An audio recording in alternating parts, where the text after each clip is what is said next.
पहले विवेक मर जाता है, और वही विवेक पाकिस्तान का मर गया जब उसने दिल्ली पर हमला करने की नापाक कोशिश कर दी। भारतीय फौज ने वो हमला तो नहीं होने दिया, लेकिन पाकिस्तान ने अपने आतंकी इतिहास में मानो अपने ताबूत में आखिरी कील को ठोक दिया, क्योंकि उसके बाद भारत का जो जवाब है वो पाकिस्तान को सदमे में ला चुका है। पूरा पाकिस्तान खौफ में है। वो जो भारतीय टीवी चैनल्स का मजाक उड़ाते हुए फेक न्यूज की बात कर रहे थे, वो सारी न्यूज अब सच है, क्योंकि लाहौर से लेकर इस्लामाबाद, रावलपिंडी सब इस वक्त धुआं धुआं हो चुके हैं, धुआं धुआं हो चुके हैं। भारत ने पाकिस्तान को वो जवाब दिया है जो तारीख में पाकिस्तान की कौम भूल नहीं पाएगी। आप पाकिस्तान के टीवी चैनल्स खोल लीजिए, आप पाकिस्तान के नेताओं को सुन लीजिए, या पाकिस्तान में DGISPR के सोशल मीडिया पर बयान सुन लीजिए, उनकी रूह कांपती हुई नजर आ रही है। चेहरे की उड़ी हुई हवाइयां इस बात को बता रही हैं कि पूरा पाकिस्तान कांप रहा है उस नापाक ख्याल से जो उसने दिल्ली पर हमला करने की सोच ली। और ये पाकिस्तान को महंगा पड़ेगा, क्योंकि भारत ने जब ऑपरेशन सिंदूर चलाया था तब उसे लास्ट वार्निंग दी थी कि इस बार हमला हम सिर्फ आतंकवादी ठिकानों पर कर रहे हैं। पाकिस्तान अपनी आतंकी गतिविधियों को रोक दो, अगर भारत के खिलाफ साजिशों को नहीं रोकोगे तो अंजाम इतना भयावह होगा कि सदियों तक उस त्रासदी के जख्म से उभर नहीं पाओगे। पाकिस्तान नहीं माना। पहले जम्मू, पंजाब, राजस्थान में ड्रोन से आतंकवादी हमला करके हिंदुस्तान के सब्र की कोशिश की, और उसके बाद आधी रात को भारत की राजधानी दिल्ली पर मिसाइल और ड्रोन से हमला करने की नापाक और कभी ना माफ करने वाली साजिश रच दी। यह हमला ताबूत में आखिरी कील था, क्योंकि इसके बाद भारत ने जो कुछ किया वो पाकिस्तान को डरा रहा है। भारत के विश्वस्तरीय एयर डिफेंस सिस्टम ने हरियाणा के सिरसा में पाकिस्तान के अटैक को नाकाम कर दिया, लेकिन इसके थोड़ी देर बाद भारत ने जो जवाबी कार्रवाई की है वो पाकिस्तान की फौज के मनोबल को चूर चूर कर दी है। दुनिया को भारत की सैन्य ताकत, तकनीकी श्रेष्ठता दिखा दी है। इस्लामाबाद से लेकर लाहौर, लाहौर से लेकर रावलपिंडी और पंजाब में घुसकर भारत ने ऐसी सर्जिकल स्ट्राइक की है कि पाकिस्तान के DGISPR लेफ्टिनेंट जनरल अहमद शरीफ चौधरी रात को 4 बजे प्रेस कॉन्फ्रेंस करने आए, और अगर आधी रात को प्रेस कॉन्फ्रेंस करने को आ रहा है तो आप समझ सकते हैं कि घाव बड़ा गहरा रहा। लोगों ने उनकी शक्ल देखकर कहा कि इनको डायपर दे दीजिए, क्योंकि आंसू जो थे वो चेहरे पर आ नहीं रहे थे, लेकिन आत्मा उनकी रो रही थी। उनका चेहरा घबराया हुआ था, आवाज जो थी वो कांपती हुई थी, चेहरे पर हवाइयां उड़ी हुई थी। बौखलाहट ये साफ बता रही थी कि दिल्ली पर नापाक हमले का ख्याल जो है उसका भारत ने कितना करारा जवाब दिया है, कैसा अप्रत्याशित जवाब दिया है, और ऐसा जवाब दिया है कि पूरा पाकिस्तान धुआं धुआं हो गया है। वो जो 10-12 घंटे पहले सोशल मीडिया पर अपनी पीठ ठोक रहे थे, अब कांपती जबान से डर से सिकुड़े चेहरे और मनोबल के साथ हार का मातम मना रहे थे। पाकिस्तान में रावलपिंडी में जनता जो है वो सड़कों पर उतर आई थी। नेता सोशल मीडिया पर बकवास कर रहे थे, टीवी चैनल में एंकर जो हैं वो मरने मारने की बात कर रहे थे, लेकिन उस वक्त भी उनकी जबान जो है लड़खड़ा रही थी। पाकिस्तान ने कोशिश की उसके बाद भारत पर अटैक करने की, लेकिन भारत का एयर डिफेंस सिस्टम पाकिस्तान को शर्मिंदा कर रहा है, और पाकिस्तान ने चाइना से जो सामान खरीदा था वो भी उनको शर्मिंदा कर रहा है। लाहौर का पूरा एयर डिफेंस सिस्टम खत्म हो चुका है, और साथ ही खत्म हो चुका है पाकिस्तान के 3 प्रमुख एयरबेस, नूर खान एयरबेस रावलपिंडी का, रफीकी एयरबेस शोरकोट का, और मुरीद एयरबेस चकवाल का। इन तीनों जगहों को हिंदुस्तान ने खत्म कर दिया। यहां पर जितने सामान थे, हथियार थे, रडार सिस्टम था, वो सब कुछ धुआं धुआं हो गया। और ये सब कुछ इसीलिए क्योंकि पाकिस्तान दिल्ली को निशाना बना रहा था। अभी तक बॉर्डर एरियाज में लड़ाई चल रही थी, लेकिन पाकिस्तान ने अब तक की अपनी सबसे बेवकूफी और आत्मघाती साजिश को अंजाम दिया। दिल्ली पर आप ड्रोन से अटैक करेंगे, बैलिस्टिक मिसाइल दगाएंगे, दिल्ली पर जहां संसद है, रक्षा मंत्रालय है, अहम जगह है। क्या मकसद था दिल्ली पर हमला करने का? भारत को नुकसान पहुंचाना, दुनिया में बदनामी, नागरिकों में दहशत फैलाना।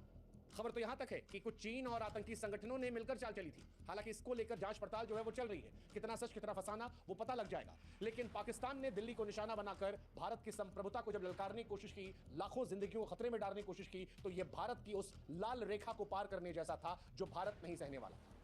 भारत ने इसके बाद पाकिस्तान को तबाह कर दिया। भारत ने इस बार जो जवाब दिया है उसने पाकिस्तान को शर्मसार किया है।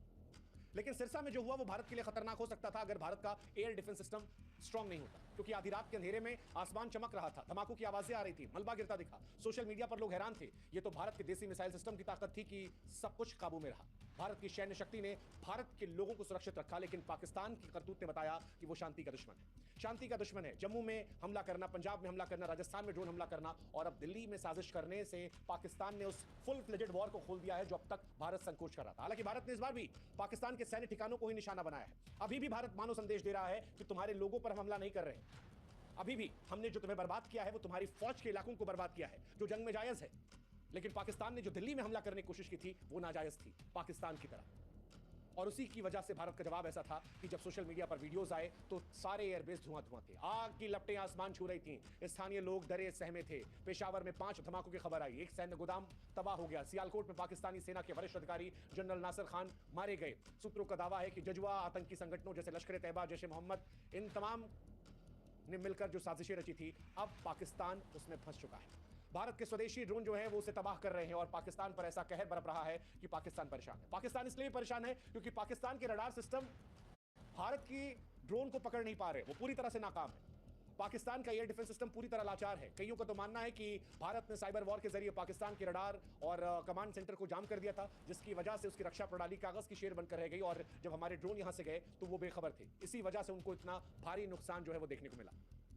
इस ऑपरेशन का आर्थिक प्रभाव पाकिस्तान को परेशान करेगा क्योंकि पाकिस्तान ने 24 घंटे पहले आईएमएफ से वो जो $1 बिलियन की भीख ली थी, अब ऐसा लग रहा है कि भारत ने उससे कहीं ज्यादा इनको नुकसान पहुंचा दिया है। जो नुकसान भारत ने इनको दिया है वो शायद $2-3 बिलियन से होगा। तो पाकिस्तान जो भिखमंगों की तरह मांगने गया था, जितना मांगा उससे ज्यादा फिलहाल नुकसान में है। लेकिन भारत का पाकिस्तान पर हमला, एयरबेस पर हमला, यह स्पष्ट करना था कि भारत के नागरिकों की तरफ अगर पाकिस्तान देखेगा तो फिर पाकिस्तान की नापाक सोच को मिट्टी में मिला दिया जाएगा। भारत अपनी संप्रभुता को लेकर बहुत स्पष्ट है। भारत दुनिया को बता रहा है कि न सिर्फ अपनी रक्षा करने में सक्षम है, बल्कि अगर दुश्मन हिमाकत करेगा, अगर दायरा पार करेगा, वो लाल रेखा से आगे बढ़ेगा, तो फिर हिंदुस्तान जो है वो उसे घर में घुसकर मारे। और पाकिस्तान डरी हुई है। पाकिस्तान के डर को आप ऐसे भी समझ लीजिए कि DGISPR जो है वो रात को 4 बजे जब आए तो बकवास करने लगे। वो भारत में लोगों को आपस में लड़ाने की कोशिश करने में आ गए। वो सिख समुदाय को लेकर झूठ बोलने लगे कि भारत ने पंजाब में सिखों को निशाना बनाने के लिए बैलिस्टिक मिसाइल दागी। इतना घटिया, बचकाना, हास्यास्पद दावा था कि लोग इस पर क्या करें। भारत के जो एयर चीफ मार्शल हैं वो अमरप्रीत साहब है, वो एक प्राउड सिख है, भारतीय वायुसेना को वो रिप्रेजेंट कर रहे हैं। भारत का सिख समुदाय कितनी बार पाकिस्तान को ठोक चुका है, कुत्ता बना चुका है।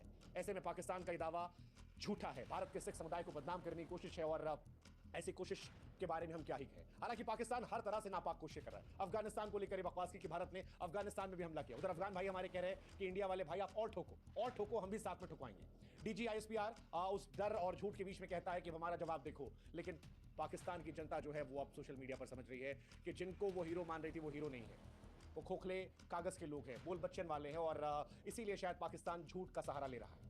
खैर, पाकिस्तान के लिए सबक है। पाकिस्तान की ये भूल कि दिल्ली पर हमला करना उसे भारी पड़ी और अभी और भारी पड़ेगी। भारत ने न सिर्फ नाकाम किया है बल्कि सैन्य ठिकानों को तबाह करके बताया है कि ऑपरेशन सिंदूर 2.0 खत्म नहीं हुआ है। ये सिंदूर 2.0 अभी जारी है और अगर पाकिस्तान अभी भी नहीं माना तो पाकिस्तान इतिहास का हिस्सा बनने से बहुत दूर नहीं है।